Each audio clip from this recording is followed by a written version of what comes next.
वक्रतुण्ड महाकाय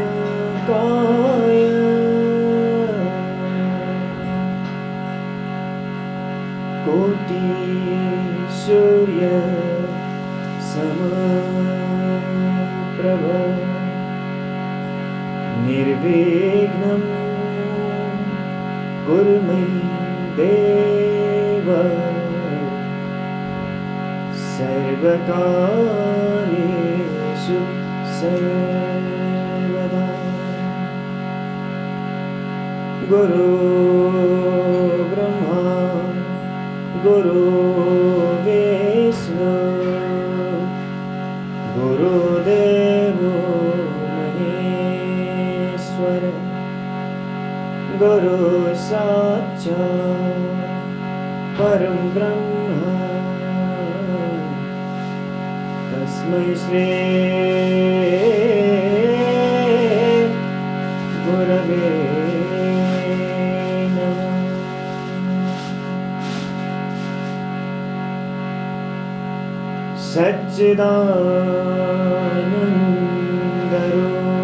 सच्चिदानन्दरूपाय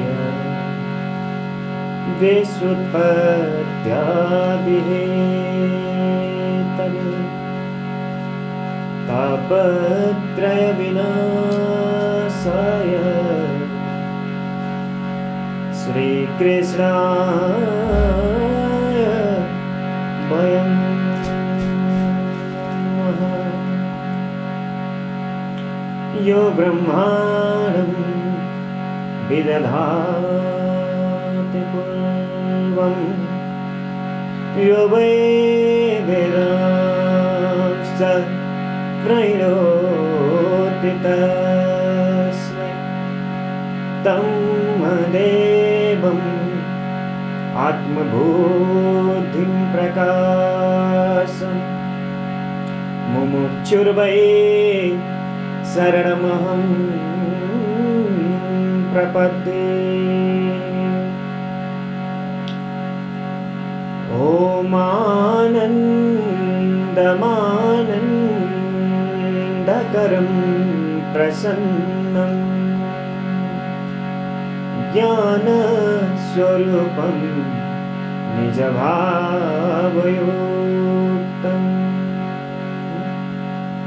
योगीन्द्रमिध्यं भवरोगवैद्यं श्रीमद्गुरो नित्यम् अहं नतोऽस्मि। तप्तकाञ्चन गौराङ्गे राधे वृन्दावनेश्वरी वृषभानुसुते देवी प्रणमामि हरिप्रिये।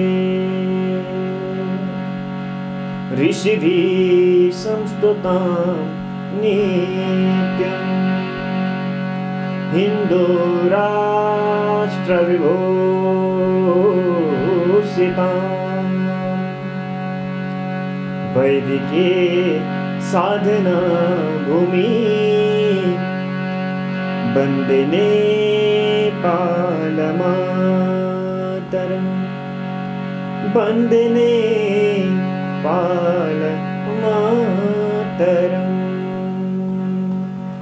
वन्दे नेपालमातरम्।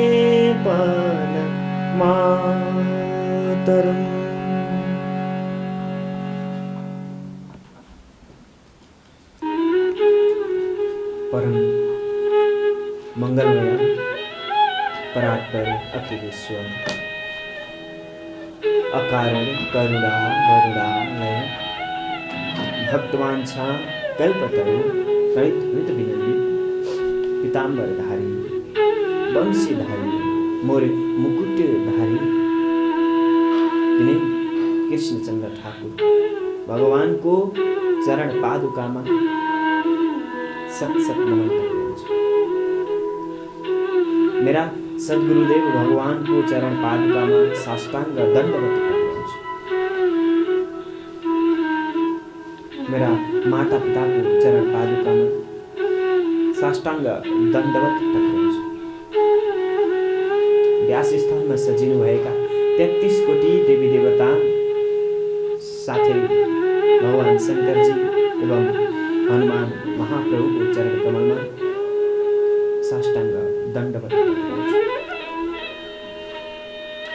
यहाँ उपस्थित सम्पूर्ण भक्त सज्जन पुण्यात्मा विमलात्मा एवं सामाजिक सञ्जालको मार्फतबाट टिभी मोबाइलबाट हामीलाई हेरिरहनु भएका सम्पूर्ण भक्त सज्जनहरूमा भगवान श्री भागवतको भगवान श्री कृष्णको सदा कृपा बनिरहोस् भनी भागवत भगवान समक्ष निवेदन गर्छु।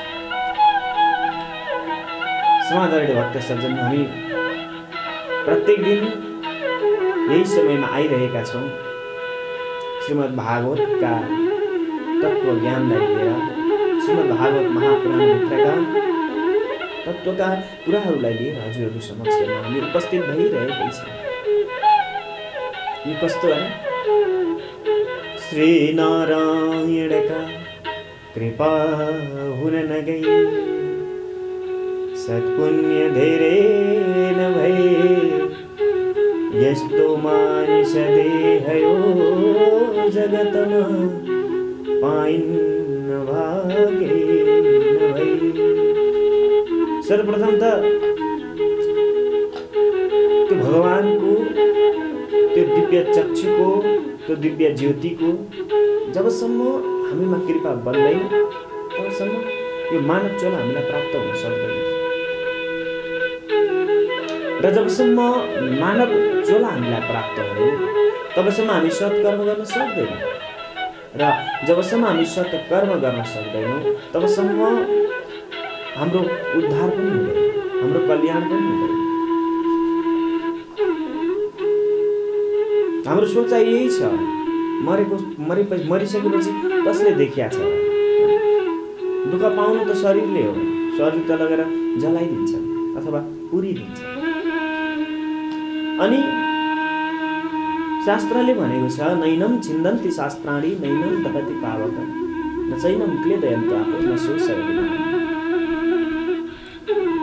जसलाई कुनै कुराले काट्न, मार्न, जलाउन, भिजाउन, नाश गर्न सक्दैन त्यो आत्मालाई पनि दुःख हुँदैन, कुनै पीडा हुँदैन भने यो शरीर त यही छोडेर जान्छौँ। अनि त्यो आत्माले पाएको दुःख र सुखको के अर्थ जब कि उसलाई कुनै महसुस नै हुँदैन। सज्जन, यो विधिको विधान हो। जब हामी विष रोप्छौँ फल्छ विषै, त्यसमा अमृत फल्दैन। जब हामी आँप रोप्छौँ त्यो आँपको बोटमा आँपै फल्छ, कटहर कहिल्यै फल्दैन। अनि हामीले गरेका कर्मको फल त हामीले भोग्नै पर्छ। उदाहरणको लागि कुनै व्यक्तिलाई गएर तपाईँले बिना कारण अथवा कुनै कारणवश नराम्रो गाली गरिदिनुहोस्, नराम्रो अप्रिय वचन बोलिदिनुहोस्, त्यति बेला त्यहाँ झगडा हुन्छ र तपाईँले पनि तपाईँको गल्तीको प्रयासित गर्नुपर्ने बाध्यता हुन्छ। तपाईँले गरेको नराम्रो कर्मको फल त्यति बेलै तपाईँले प्राप्त गर्नुहुन्छ। झगडा हुन्छ, लडाइँ हुन्छ, घाउ लाग्ला, चोट लाग्ला भने हामी परमात्मालाई केही ढाक्न सक्दैनौँ, केही छल्न सक्दैनौँ, केही लुकाउन सक्दैनौँ। दिनमा सूर्यले अनि रातमा चन्द्रमाले हामीलाई हेरिरहेको छ। कुनै पनि कर्मबाट हामी बस्दैनौँ। मान्छेको नजरबाट त नजर छल्न सकिएला, तर त्यो परम आत्माको नजर हामी कहिले छल्न सक्दैनौँ र त्यो कोसिस पनि नगरौँ। किनभने ऊ कर्तुम अकर्तुम अन्यथा कर्तुम सर्व सामर्थ्यवान छ। खेलै खेलमा संसार हुन्छ, खेलै खेलमा संसार चल्छ र खेलै खेलमा नष्ट पनि भएर जान्छ। सज्जन, जीवनलाई सहज बनाउने सरल बनाउने र सुखी बनाउने उपाय यही हो कि मनुष्यले त्यही कर्म गरौँ, हामी त्यही कर्म गरौँ जुन कर्मले आँपको बोटमा आँप फल्छ, अथवा जुन कर्म सही छ, जुन कर्मले हामीलाई भविष्यमा पछुताउनु पर्दैन। त्यो दूरदर्शिता, त्यो आत्मज्ञान जब हामीले त्यसको साथमा अगाडि बढ्छौँ, हामीलाई दुःख हुँदैन। मान्छे भन्छ नि कली खराब छ, कली खराब छ, कली खराब छ। कली जति सुन्दर त केही पनि छैन। यदि अँध्यारो नभइदिएको थियो भने वैज्ञानिकले बिजुलीको खोजी गर्न थिएन। यदि रात नभएको भए मानिसहरू निदाउने थिएनन्, उनीहरूको शरीरलाई आराम पुग्दैन थियो। यो प्रकृतिले दिएको हरेक चिज सम्पूर्ण जगतको लागि कल्याणयुक्त छ। कली भनेको पाप हो। कली भनेको अरूलाई ढाक्नु, छल्नु, दुःख दिनु हो। कली भनेको नराम्रो विचार हो। कली भनेको स्वार्थीपन हो। जोसँग यी कुरा छैन उसलाई कलीले छुनै सक्दैन। हामी प्रत्येक दिन निन्दा गरिरहेको छौँ कलीलाई, आइज आइज मसँग आइज मसँग आइज। पाइला पाइलामा ढाँटिरहेको छौँ, पाइला पाइलामा झुल बोलिरहेको छौँ, पाइला पाइलामा मान्छेलाई ठगिरहेको छौँ, पाइला पाइलामा मान्छेलाई दुःख दिइरहेको छौँ, पाइला पाइलामा कलीलाई आमन्त्रणा दिइरहेको छौँ। अनि कलियुग रहेछ, खराब रहेछ भनेर कलियुगलाई गाली गर्छ। खराब म हो, तपाईँ हो। कलियुग खराब होइन। जबसम्म तपाईँले आफूले आफूमा कलियुगको स्थापना, कलीको स्थापना गर्नुहुन्न तबसम्म कलियुग राम्रो छ। किनभने कलियुगमा नै वास्तविक सत्यको खोजी गर्न पाइन्छ, सत्यको खोजी गर्न पाइन्छ। त्यो अर्थमा पनि कलियुग राम्रो छ। भागवत भनेको, शास्त्र भनेको सत्य हो। अनि त्यो शास्त्रलाई श्रवण गर कलियुगमा मोक्ष हुन्छौ भन्नुको कारण के? शास्त्रलाई श्रवण गर। कली भनेको के हो बुझ। र जुन कुराले कलीलाई तिमी स्थापना गरिरहेको छौ त्यो कर्म नगर, तिमी सत्ययुगमा प्रवेश गर्छौ। यदि हरेक व्यक्ति,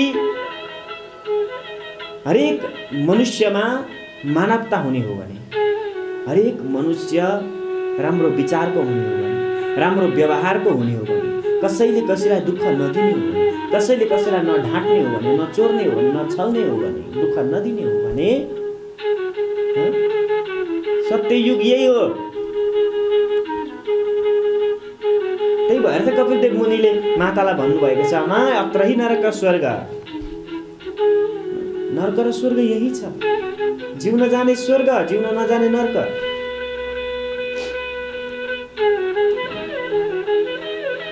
सजन, वेदव्यास मुनि जो श्रीमद् भागवत रचना गर्नुभएको छ, उहाँले आफ्नो यत्रो सत्र पुराण रचना गरिसकेपछि पनि आफ्नो मनलाई शान्ति हुने कुनै ठाउँ नै भेट्दैन। एउटा प्रश्नोत्तरी भन्ने पुस्तक पाउँछ, त्यहाँ लेखिएको मैले भेटिरहेको थिएँ, मैले पढिरहेको थिएँ। दरिद्र कसलाई भन्ने, धन सम्पत्ति केलाई भन्ने, अत्यन्तै मन परेको एउटा श्लोक थियो। कोवा दरिद्रो विशाल तृष्णा श्रीमांश्चको यस्य समस्ततोष। दरिद्रको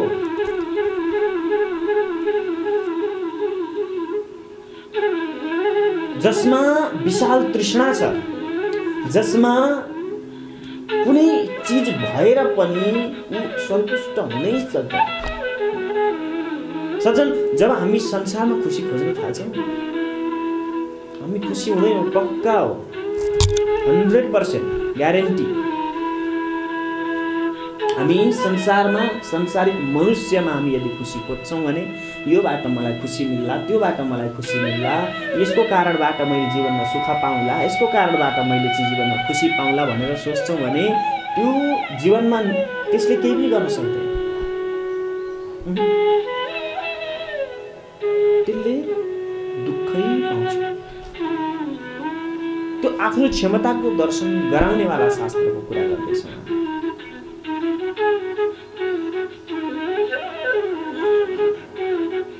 अनि सम्पत्ति भनेको के हो, धन भनेको के हो? हरेक कुरामा सन्तुष्ट रहन सक्नु नै सबैभन्दा ठुलो धन हो। पैसाले पलङ किन्न सकिन्छ, बाक्ला बाक्ला डल्लफ किन्न सकिन्छ, तर निन्द्रा किन्न सकिँदैन। पैसाले सब थोक किन्न सकिन्छ, तर माया किन्न सकिँदैन। तपाईँ धनाढ्य हुनुहुन्छ, तपाईँको अगाडि पछाडि जिउजिउ गर्दैछन्, तपाईँलाई ढोगिरहेका छन् मान्छेले, तपाईँलाई नमस्कार गर्दैछन्, मक्खर नपर्नुहोस्, तपाईँलाई गरे होइन, तपाईँको पैसालाई गरे हो। जुन दिन तपाईँसँग त्यो सम्पत्ति सकिन्छ, पैसा सकिन्छ, त्यो दिन तपाईँलाई फर्केर पनि हेर्दैन। एउटा अत्यन्त गरिब व्यक्ति रहेछ, जहिले अफिस जान्थ्यो, काममा जान्थ्यो। यति धेरै गरिब कि उसँग साइकल किन्ने पैसा पनि थिएन, तर ऊ बस्दो रहेछ कहाँ? सबै धनी धनी बसेको एउटा महल्लामा बस्दो रहेछ। अनि ऊ सबैलाई राधे राधे राधे राधे राधे राधे भन्दै, तर कसैले पनि उसको राधे राधेको जवाफ दिँदैन थिएछ। ऊ जहिल्यै काममा जान्थ्यो, आफ्नो पसल जान्थ्यो, सानो तिनो यसो केही खोलेर बसेको थियो, अनि बेलुका फर्केर आउँथ्यो, आउँदा पनि सबैलाई राधे राधे भन्दै आउँथ्यो। कसैले पनि उसलाई राधे राधेको जवाफ दिँदैन थियो। ऊ घरमा आउँथ्यो अनि पत्नीसँग दुःख सुखका कुरा गर्थ्यो, छोराछोरीसँग दुःख सुखका कुरा गर्थ्यो। आफ्नो परिवारमा ऊ धन नै नभए पनि खुसी नै थियो। तर यो समयको चक्र यति बलवान छ, यो समय रङ्कम करोति राजानाम राजानाम रङ्कमेव छ। राजालाई नोकर र नोकरलाई राजा बनाइदिन्छ, त्यति बलवान छ समय।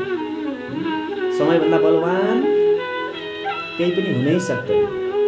समयले जस्तोसुकै ठुलो खाल्डो पनि पुर्दिन्छ, जस्तोसुकै ठुलो दुःखबाट पनि पार लगाउँछ, र जस्तोसुकै ठुलो सुखबाट पनि त्यसलाई दुःखमा परिवर्तित गराइदिन सक्छ। त्यो शक्ति केवल समयसँग छ, जसलाई हामी विधि भन्छौँ। यो समय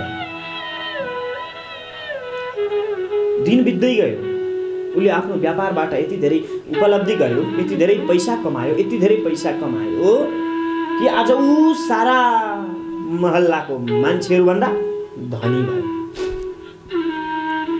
अब ऊ महँगो कारमा जान्थ्यो,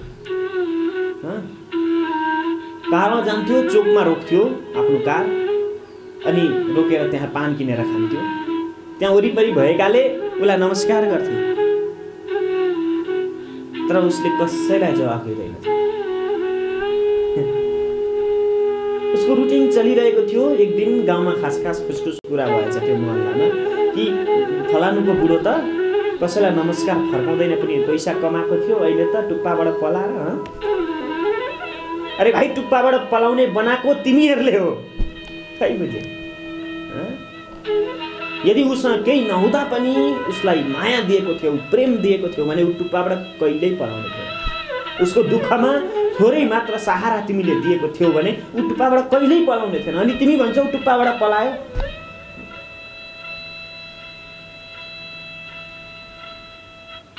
ऊ घरमा आउँथ्यो। एक दिन उसको बुढीले उसलाई प्रश्न गरे, तपाईँलाई सबैले नमस्कार गर्छन्, तर हजुरले कसैलाई पनि जवाफ दिनुहुन्न, नमस्कार राधे राधे भन्नुहुन्न, किन? बुढोले आफ्नो बुढीलाई हेऱ्यो, उसलाई जवाफ दिनु थियो, ऊ केही बोलेन। उसलाई समातेर आफ्नो पैसा राख्ने तिजौरीको अगाडि लिएर गयो, तिजौरी खोल्यो, अनि त्यस पछाडि पैसातिर फर्केर जसले नमस्कार भनेको छ, राधे राधे भनेको छ, त्यो पैसातिर फर्किएर फलानालाई राधे राधे, फलानालाई राधे राधे, फलाना छक्क परी पत्नी बुझिन क्या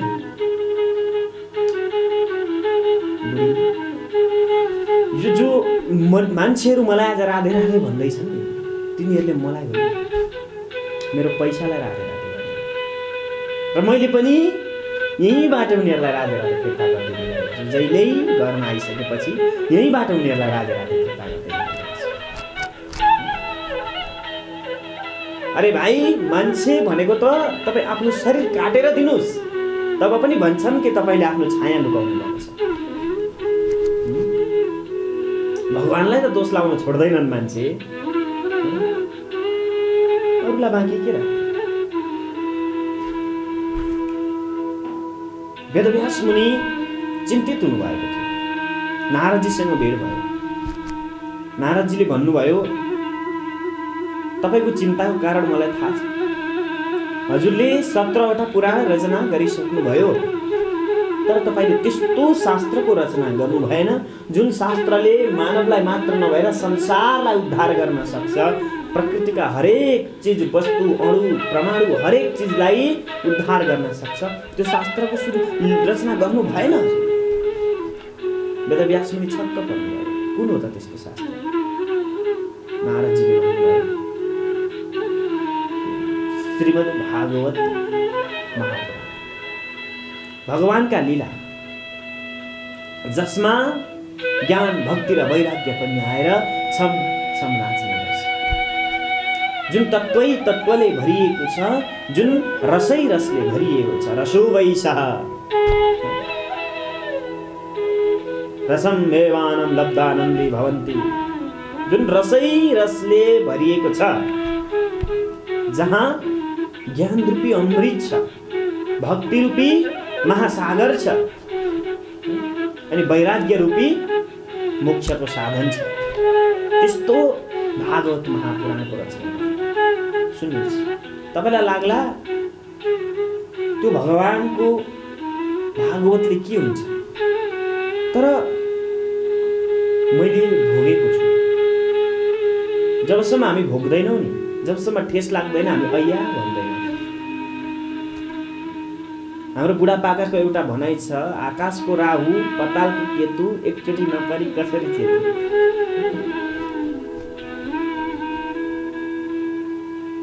मैले भोगेको छु। म मेरो भोगाई, मेरो वृत्तान्त हजुरलाई सुनाउँछु। आज गुरु आफ्नो चेलालाई सत्मार्ग देखाउँछ। नारदजीको कथाबाट म सुरुमै भन्न चाहन्छु, नारदजीको पूर्वजन्मबाट हामीले के सिक्ने हो भन्ने कुरा। नारदजी पूर्वजन्ममा के थिए? पूर्वजन्ममा एउटा सामान्य जीव थिए। सम्झिनुहोस्, अहिले हामी नारदको पूर्वजन्मलाई भोग गरिरहेका छौँ। र हामीले यदि मोक्षलाई प्राप्ति गर्नु छ, हामीले हाम्रो आत्माको उद्धार गर्नु छ भने के गर्नुपर्छ? सत्कर्म गर्नुपर्छ। सत्कर्म गर्नको लागि के गर्नुपर्छ? जसरी नारदजीले गुरुबाट मन्त्र पाउनुभयो र जुन मन्त्रलाई जाप गरेर नारदजी स्वयं ब्रह्मको पुत्र भएर जन्मिनुभयो, गुरुले चाहे भने तपाईलाई देव योनिमा खसाल्दिन सक्छन् भाइ। हो, त्यस्तो गुरुको शरणमा जानुपर्छ। नारदजी भन्न लाग्नुभयो, म पूर्वजन्ममा दासी पुत्र थिएँ। दासी भनेको अरूकोमा काम गर्ने, अरूकोमा दुःख गर्ने। सबैले हेला गर्छन् नि दासी भन्ने बित्तिकै। म सानै थिएँ, मेरो आमालाई सबैले नाम काटेर बोलाउँथे, मेरो आमालाई गाली गर्थे, हेप्थे, कसैले पनि इज्जत गर्दैन। मेरो पिता पनि म सानै हुँदा घरबाट हिँड्नु भएको, कहिले फर्केर आउनुभयो। अनि एउटी नारी जो एक्लै सङ्घर्ष गर्छ, एक त बिना पतिको छ, अरूको घरमा गएर घरमा गएर काम गर्छ। त्यो नारीको जीवन कस्तो होला? त्यो आमाको जीवन कस्तो होला। तर आफ्नो सन्तानको भोको पेटलाई भर्नको लागि आफ्नो शरीर बगालेर उसको लागि दुध बनाउँछिन् आमा, आफ्नो शरीर बगालेर। पिताजी त जानुभयो, फर्केर आउनु भएन। तर मेरी माता अत्यन्तै कष्टकर जीवन बिताइरहनु भएको थियो। मेरी माताले एक दिन मलाई काखमा लिनुभयो अनि भन्नुभयो, यो ठाउँमा हामी नबसौँ, मलाई कुनै अन्यत्र स्थलमा लिएर जानुभयो, अर्कै गाउँमा लिएर जानुभयो, एउटा नदीको किनारामा। हामी त्यही नजिकै बस्न थाल्यौँ, नदीको किनारामा। त्यहाँ साधु सन्त हुन्थे। साधु सन्तको मेरी आमा सेवा गर्नुहुन्थ्यो, अरूको घर घरमा जानुहुन्थ्यो, सेवा गर्नुहुन्थ्यो। उनीहरूले दिएको जुठो मिठो भोजन हामी ग्रहण गर्थ्यौँ। चतुर्मासको समय आएको थियो। त्यति बेला चतुर्मास भन्ने बित्तिकै घरमा धार्मिक कार्यहरू हुने गर्दथे। विशेष गरेर राजा महाराजाहरू 4 महिनासम्म त्यति बेला व्रत, ध्यान, जप, तप, दान इत्यादि कर्म गरेर ब्राह्मणको सेवा गर्दथे। त्यही क्षेत्रको कुनै एकजना राजा एक दिन नदीमा नुहाउन आउनुभएछ। ठुला मान्छे नुहाउन आउनुभएछ। मेरी आमालाई देख्नु भएछ साधु सन्तको सेवा गरिरहेको। अनि मेरी आमा छेउमा आएर भन्नुभयो, हिँड, म तिमीलाई काम दिन्छु। यदि हामीले सत्पात्रलाई चयन गर्यौं भने सचन हामीले कुग्रामवास कुलहीन सेवा नगर्दै खराब गाउँमा कहिले पनि बस्नु हुँदैन। जुन ठाउँमा खराब मान्छेहरू बस्छन् त्यो ठाउँमा हामीले कहिले पनि बस्नु हुँदैन। धनिक श्रोत्रयो राजा नदी वैद्यस्तु पञ्चम पञ्च यत्र न विद्यन्ते न तत्र दिवसं बसे। यहाँ धनवान भनेको धन भएको व्यक्ति होइन, जो मनको धनी छ। श्रोत्रयो जहाँ वेद पढ्ने ब्राह्मण छैनन्, जहाँ मनका उदार मान्छे छैनन्, जुन राज्यमा राजा छैनन्, जहाँ नदी छैन, जहाँ डाक्टरहरू छैनन्, वैद्य छैनन्, जडीबुटीको ज्ञान भएका साधु सन्तहरू छैनन्, जहाँ यी 5 चिज छैन त्यहाँ न तत्र दिवसं बसे। एक दिन पनि बस्नु हुँदैन। त्यो महापाप, त्यो नर्क हो सजन। अनि खराब गाउँमा बस्नु हुँदैन। कुलहीन सेवा, खराब व्यक्तिको सेवा कहिले पनि गर्नु। आजभोलि त यो दासत्व अपनाउँछन् मान्छेले पैसाको लागि। चाहे जस्तो सुकै होस्, उसले पाप कर्म गरेर ल्याएको होस्, चोरी कर्म गरेर ल्याएको होस्, कर छलेर ल्याएको होस्। अझ गरुड महापुराणमा त कर छली गर्ने, राज्यको धन सम्पत्ति खर्च गर्ने मान्छेलाई त यतिसम्म सजाय सुनाएको छ। पातो झिरले उसलाई सजाय दिन्छ रोपी रोपिकन। वास्तविकता हो। यो पुरातनवादी लाग्ला हजुरलाई, रूढिवादी लाग्ला। यी कुराहरू सिद्ध महापुरुषहरूले गर्न सक्छन्, जानेका हुन्छन्, उनीहरूले देखिसकेका हुन्छन्। यसको लागि ज्ञान चाहिन्छ। कुनै पनि कुरा, कुनै पनि विषयमा हामी नबुझिकन नजानिकन त्यसको विषयमा वकालत गर्ने गर्छौँ, जसको कारणले गर्दा हामी मूर्ख ठहरिन्छौँ। यस्तो बेलामा मौनता नै सबैभन्दा ठुलो हतियार हो। मौन बस्नुहोस्, किनभने अपान सतदा धौतम न श्रेष्ठ इन्द्रियम भवेत्। मलद्वारलाई जतिसुकै धोए पनि त्यो उत्तम इन्द्रिय बन्न सक्दैन, र मूर्खहरूलाई जतिसुकै ज्ञान दिए पनि हुँदैन। सजन,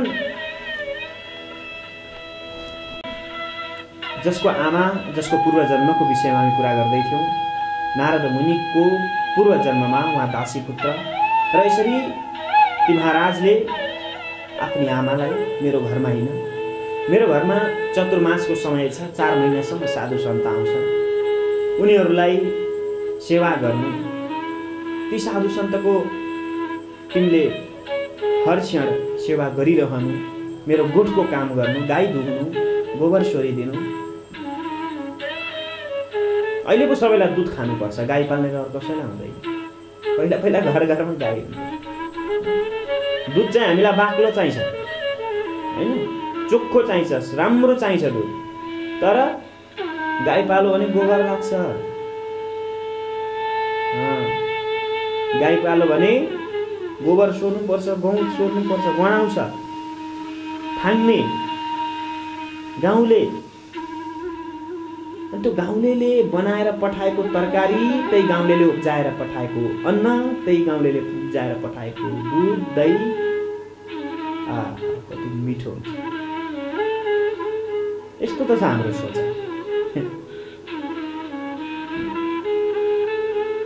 सजन माताले उपयुक्त ठान्नु भयो।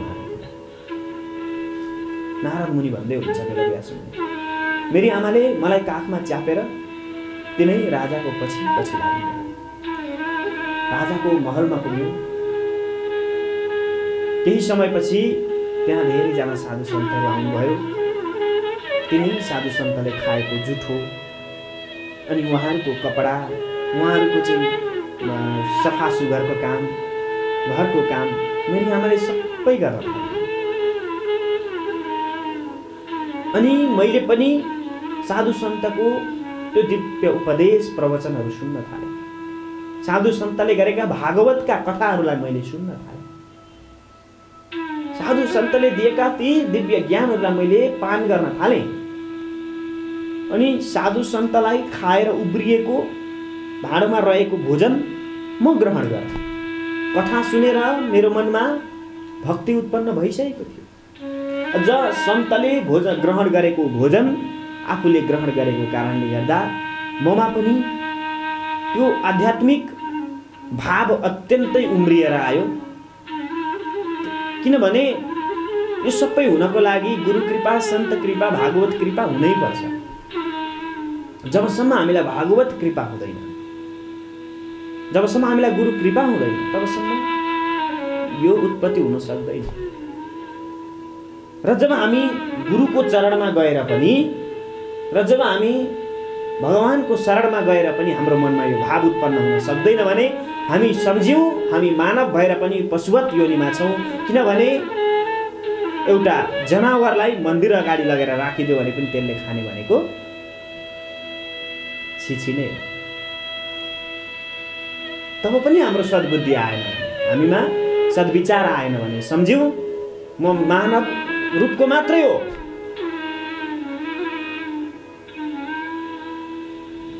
सजन नारद मुनिको बुद्धि शुद्ध भयो, सफा भयो। नारद मुनिको विचार सफा भयो। उहाँले हर क्षण हर पल भगवानको भक्ति गर्न थाल्नु, साधु सन्तको सेवा गर्न थाल्नु। सन्त सेवा भनेकै नारायणको सेवा, हरिको सेवा। समय सकियो, चतुर्मासको समय समापन भयो। जब साधु सन्तहरू त्यहाँबाट दक्षिणा लिएर भोजन ग्रहण गरेर आफ्नो आश्रमतिर जाँदै थिए, नारदजी पनि उनीहरूकै पछि पछि लाग्नु भयो। अनि जब उनीहरूकै ती साधु सन्तकै पछि पछि लाग्नुभयो, तब ती सन्तहरूले पछाडि फर्केर हेर्छन्। हेरेर भन्न लाग्यो, बाबु कहाँ हिँडेको? नारदजी भन्नुहुन्छ, म त हजुरहरूसँगै जाने हो।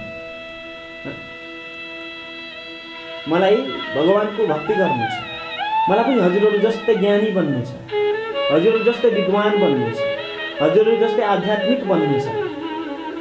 सो अर्थ मलाई हजुरहरूसँगै जानु छ। सन्तहरू खुसी भए र त्यो बालकतिर नारदतिर फर्केर हेरे र भने, सानै छौ तिमी मेरा बाबु, तिमीले आमाले धेरै दुःख पाए, सन्तान छोराछोरीको कर्तव्य आफ्नो माता पिताको सेवा गर्नु हो, त्यस पछाडि मात्र हरिको सेवा। गृहस्थी जीवनमा जबसम्म तिमीले गृहस्थी धर्मलाई राम्रोसँग पालन गर्न सक्दैन तबसम्म हरिको सेवा गरेर केही फल मिल्दैन। जब तिमी आफ्नो धर्ममा दृढ भएर लागि पर्छौ तब तिमीले जे गरे पनि त्यो सफल हुन्छ।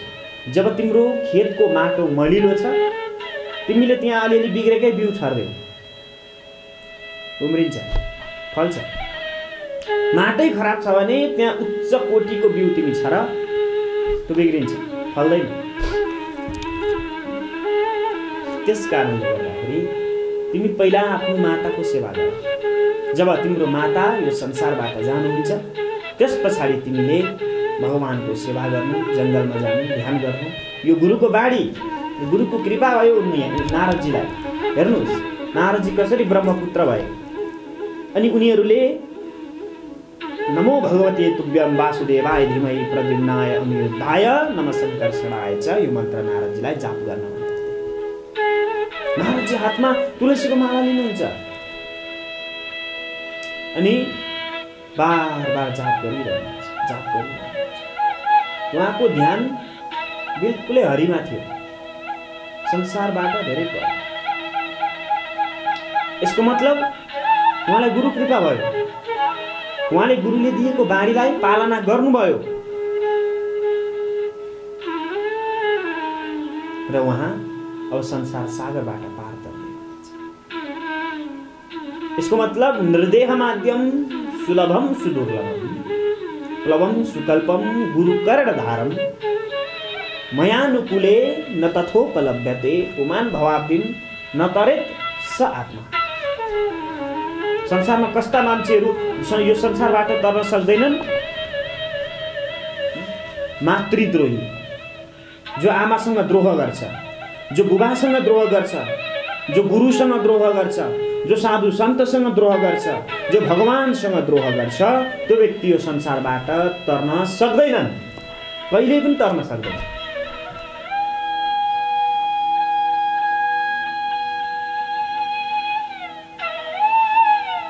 नारदजी घर फर्केर आउनु, मन्त्र जप गर्नुहुन्छ, जति बेलै त्यही मन्त्र जप गर्नुहुन्छ।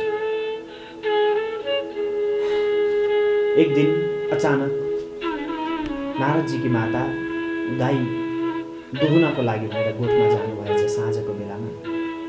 जब गाई दोहेर उहाँ फर्किँदै हुनुहुन्थ्यो, फर्किने क्रममा उहाँको पाउमा सर्पले टोक्यो। माताको पाउमा सर्पले टोक्यो। माता भुइँमा डङ्ग लड्नुभयो। जब उहाँ भुइँमा लड्नुभयो उहाँको प्राण उहाँको शरीरबाट निक्लिएर गयो। नारदजी सानै आमाको छेउमा हुनुहुन्छ, आमाको शिरलाई आफ्नो काखमा। पिताको वियोग त मैले सानैदेखि सहेर आएको भोगिरहेको थिएँ। अब माताको छारीबाट पनि मैले अलग हुनु परेको छ, टुक्रो बनिनु परेको छ। हुनु भएन। सजन कुन छोराछोरीको मनले मान्दा आफ्नै आँखा अगाडि त्यो भर्खरको उमेरमा आफ्नी आमालाई मुडो भएर लडेको।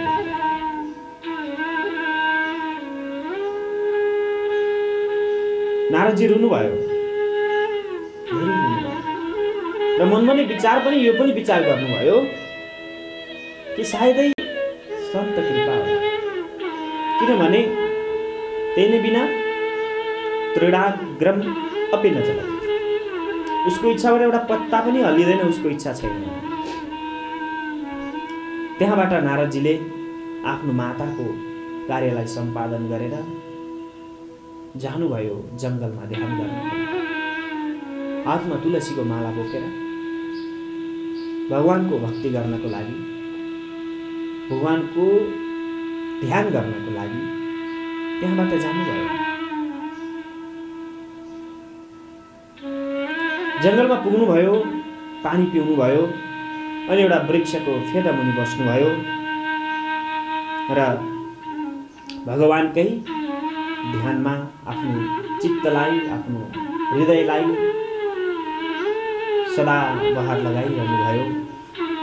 अन्ततोगत्वा एक दिन अचानक उहाँको आत्मामा एउटा ज्योतिको, आत्माबाट एउटा ज्योतिको दर्शन भयो र त्यो ज्योतिबाट आवाज आयो, आवाज निस्कियो र त्यो ज्योतिबाट के भन्यो, तिमीले यो जन्ममा सत्कर्म गरेका कारणले गर्दाखेरि अर्को जन्ममा तिमी स्वयं ब्रह्मपुत्र भएर जन्मिनेछौ। ल हेर्नुहोस् गुरुको कृपा। र यसरी म त्यहाँबाट वीणा बजाउँदै बजाउँदै म लागेँ, प्रलय आयो, प्रलय सँगसँगै मेरो पनि प्राण गयो र यो जन्ममा म ब्रह्मपुत्र भएर बसेको छु भने ओम नमो भगवती त्यो मन्त्रमै त्यति धेरै शक्ति छ भने त्यो परमात्मामा कति धेरै शक्ति होला। यो कथाबाट हामीले सिक्नुपर्ने तत्त्वको ज्ञान यही हो। नारद भनेको एउटा सामान्य जीव थिए। उनको माताको कर्मको कारणले गर्दा योबाट हरेक माता पिताले पनि यही बुझ्नुपर्छ। यदि आफ्ना सन्तान राम्रो हुन् भन्ने चाहनुहुन्छ भने माता पिता आजैबाट राम्रो काम गर्न थाल्नुहोस्। जब तपाईले सत्कर्म गर्नुहुन्छ त्यसको प्रभाव हजुरका छोराछोरीले पाउँछन्, त्यसको फल हजुरको छोराछोरीले पाउँछन्। जब तपाईँ दुष्कर्म गर्न थाल्नुहुन्छ हेर्नुहोस् तपाईका छोराछोरी त्यस्तै भएर निस्किन्छ। नारदजीले गुरुको कृपालाई शिरोधार्य गर्दै अर्को जन्ममा ब्रह्मपुत्र भएर जन्मिनु भयो। यसको मतलब गुरु बिन भवनिधि तरै न कोही। त्यो सद्गुरुको खोजी गरेर उसको शरणमा गएर उबाट मन्त्र लिएर यदि हामीले पनि भगवानको भक्ति मनबाट गर्छौं भने त्यसले यो लोकमा मात्रै नभएर परलोकमा पनि सुख शान्ति प्राप्त गर्छ भनेर श्रीमद् भागवत महापुराणको यस प्रथम स्कन्धको 6औं अध्यायका कथाहरूले हामीलाई ज्ञान दिन्छन्। र यति कथा गर्दै श्री वेदव्यास मुनि पनि श्रीमद् भागवत महापुराणको यो दिव्य कथाहरूलाई, यो 6औं अध्यायका कथाहरूलाई यहीँ समापन गर्नुहुन्छ र भोलिको दिवसमा हामी 7औं अध्यायका कथाहरूलाई लिएर उपस्थित हुनेछौँ। हजुरहरू सबैजनालाई भागवत भगवानले कृपा गर्नुहोस् र भोलि भगवान श्री कृष्ण आफ्नो धाम छोडेर धरधाम छोडेर जाने, भगवान कसरी धरधाम छोडेर जानुभयो, के घटनाहरू घटे भन्ने विषयमा सामान्य चर्चा गर्नेछौँ अथवा त्यो कृष्ण तत्त्वको विषयमा हामी चर्चा गर्नेछौँ। कृष्ण तत्त्व भनेको के हो र यसले के कर्म गर्छ, कृष्ण तत्त्वले कर्म गर्नु भनेको के हो, यी विषयमा हामी भोलिको दिवसमा चर्चा गर्ने नै छौँ। तबसम्मलाई म आजको यस प्रवचन यही विश्राम गर्छु। हजुरहरू सबैको समय शुभ रहोस्। भागवत भगवानले सबैमा कृपा गर्नुहोस्। सच्चिद आनन्द रूपाय विश्वोत्पत्त्यादि हेतवे तापत्रय विनाशाय श्रीकृष्णाय वयं नमः। ओम शान्तिः शान्तिः शान्तिः। श्रीकृष्णार्पणमस्तु।